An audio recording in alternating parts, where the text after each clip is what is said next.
Hey folks, gonna do I don't know really to call this video. It is a review, I suppose, or maybe a tips guide, sort of. This is for the dice tower slash tray organ for Luthier. I just finished putting this together, and it is certainly an experience. It is not as easy as what you're probably used to putting together. Um, if you're used to putting together wooden puzzle like the Roker wooden puzzles or the 3D wooden puzzle type things, this is going to be a cinch for you. Um, but if you're not used to that and you're used to just putting together cardboard versions of dice towers, this is might be a challenge for you. You don't sort of really secure everything together until the very end, so you have to be very careful with movement.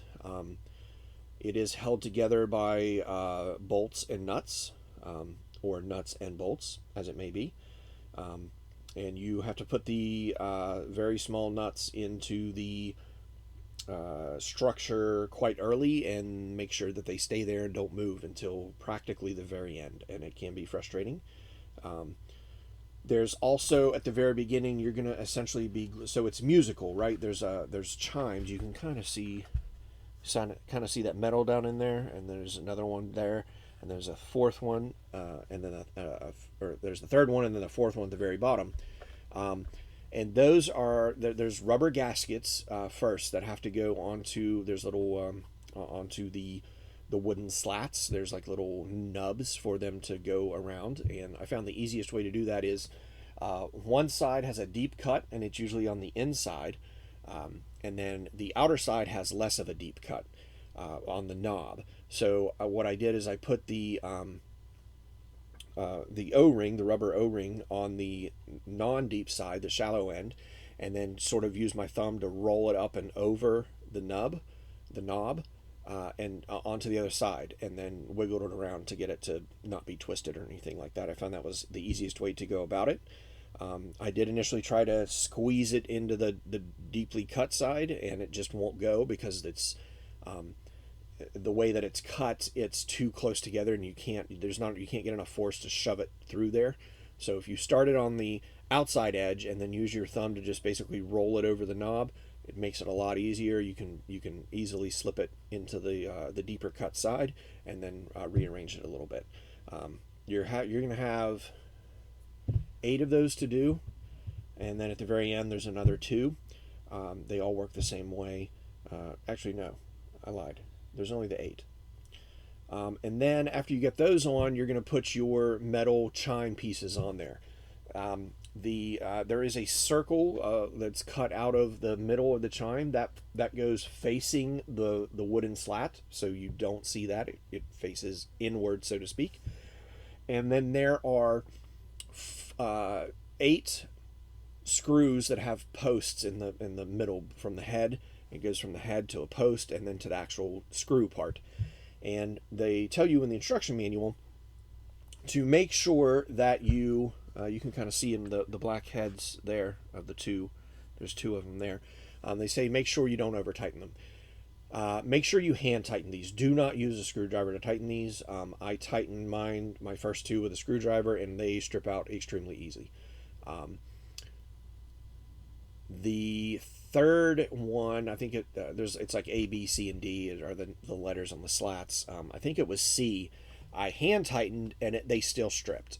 So you're gonna have to be extremely careful. What I ended up doing is, and you can see this on the bottom here. Let me see if I can get this a little closer. You can kind of see, here's the posts for the chime that come through the bottom. Here's the little rubber gaskets. I put a dab of super glue. It's still a little slightly wet, but it'll dry. I put a dab of super glue under on the bottom of each of those screws, and it's basically going to hold that screw from turning or making any movements so that it doesn't come back out.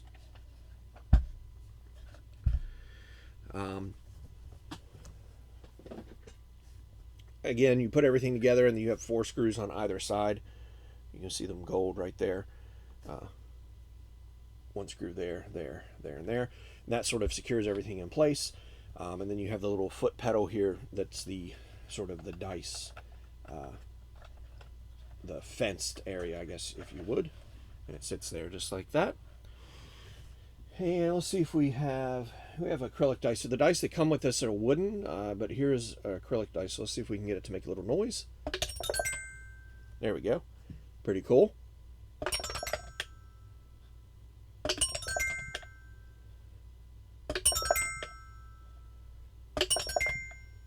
Very nice. Works like a charm.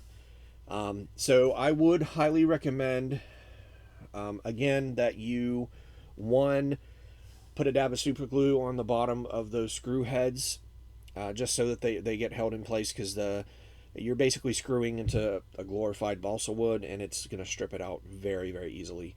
And that's what holds the chimes in place, and if they're not held in place, you're not going to get this lovely sound. So, with that being said, I like this. I don't see very many other companies using this. What is that? Kind of out of the way, not on there. I don't know. Bothers me a little bit. The musical piece of it, I don't see it being used that much by other companies. But and I would imagine when you're playing a game and every time you roll dice you have to hear the chimes, maybe that might get annoying. But the build quality is definitely nice. It would have been nicer if you could have put it maybe halfway together and then secured it before putting the rest of it together. But I don't know if there was any other way to design that. These are felt. This is felt here. This is felt down here. These are stickers that you have to put on, and there's felt on the back of this and the felt on the front of this that you have to put on, basically to, I don't know, make it nicer for the dice to roll down the tower, I suppose, when they're bouncing around. But yeah, that is the musical dice tower for Luthier. Thanks for watching.